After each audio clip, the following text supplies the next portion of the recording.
Next up, we're going to talk really quick about records and record keeping. Make sure you get you a sticky notepad and you put the pH level 3.85 on there, and you put the temp at 211 when you temp your thing, and you just rate this over here and that there, and you put all your stuff in. Wait a minute. No, that ain't going to work. Throw that thing away. All right, guys, just kidding. So records and record keeping. This, what you might want to do is I wish I had one here to show you guys what I did. So what I have is I print out these spreadsheets, and I have a binder, have a book.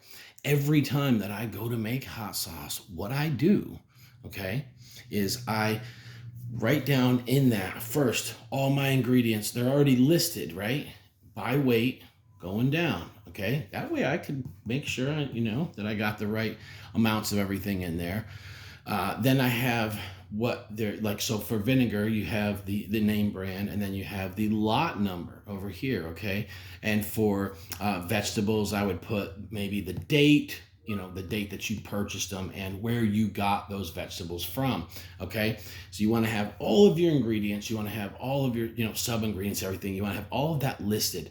Okay, this is very, very important, because if, for instance, there was a recall on a vinegar or some product that you use, you need to be able to put a stop on your distribution. You need to recall that yourself. We will go into recalls another video, but for now you need to make sure you have accurate records. You need to have your pH. You need to have your thermometer, what you calibrated at your pH and your thermometer. You need to have, of course, your pH of your sauce and what temperature that sauce was when you took that pH. This stuff is all a shall. It's not a should. It's a shall. You shall have accurate records of every single thing you do. Okay? This protects you from liabilities, and it helps you track your stuff. You don't want nobody getting sick, right? And if you did make a small batch of sauce, so you might be doing 50 bottles or something, and something got recalled and you sent out like 3 bottles or something, you're like, whoa, you could put a stop to that, give these people their money back, take those, throw them in the trash. Actually, you're not supposed to throw them in the trash. If it's a recall for something like that, you are supposed to hold on to them. So I apologize, but whatever the case may be. All right, so records and record keeping. This is very, very, very important. You want to make sure that you have your records, that you have to keep them for up to 3 years. This commercial kitchens, a lot of them, they will have records too. So you will have to fill out maybe your form and then another form for the kitchen. Some kitchens will let you take your form and you can actually make a copy and give it to them. Or I think you can make a copy, give them the original, and you keep the copy. It just matters on where you are. Where I'm at, I actually have my own record keeping book, and then I also fill out a production sheet when I'm at the kitchen that tells everything. Another thing you want to do is you want to make sure that you have your lot numbers. A lot of us have these. See on the bottom there? Okay.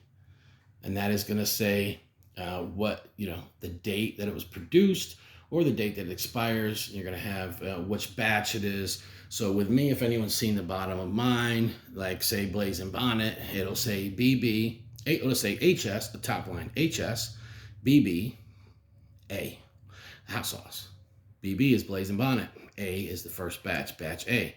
Then underneath, EXP, and 1 year from the date that I have on there is when the sauce was made, 1 year prior to that date. So I put a 1 year expiration on it, even though we know that the hot sauce lasts longer. And that I want my stuff to be used and at its peak flavorness. So, flavorness? What the hell is that? So anyways, yeah, I misspeak often, guys, so forgive me.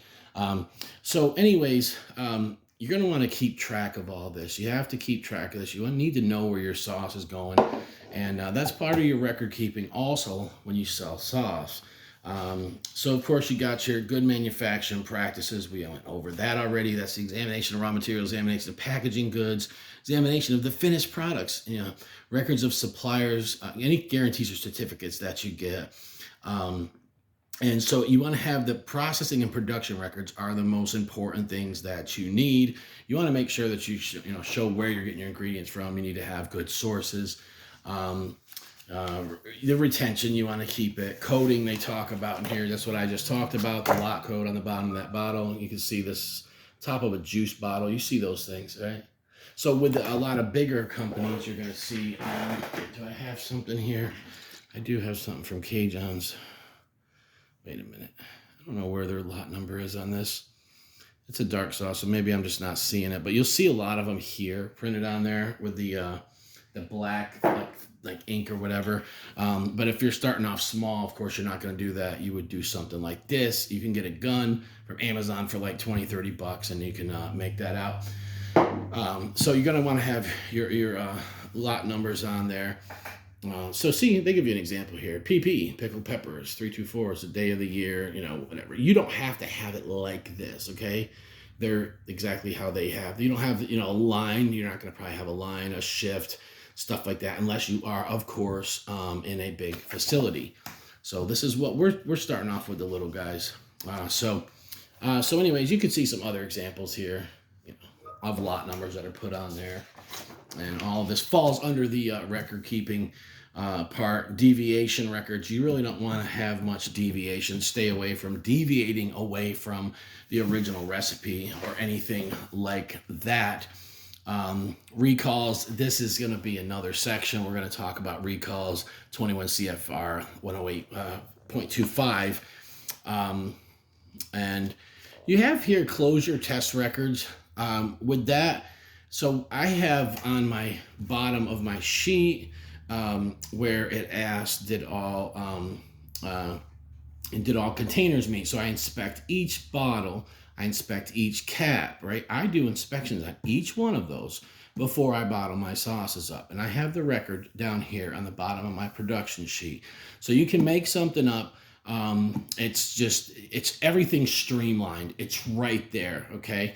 And just in case the FDA ever wants to run down on me, I got it covered. I do not have to worry about nothing. And I am keeping the public safe, all in the process. So that's what you want to do. The next one we're going to talk about after this is going to be recalls. And so it's going to kind of intertwine with what we just talked about. So it won't be as long of a video. It's really, you know, about having a recall strategy. And how are you going to control it? You guys have maybe heard about some incidents that's happened with co-packers and with you know, some of our favorite sauce makers have had issues, and some of them have been catastrophic to their company. So you want to make sure you have a recall plan in place, but we're going to talk about that on the next video. Yeah.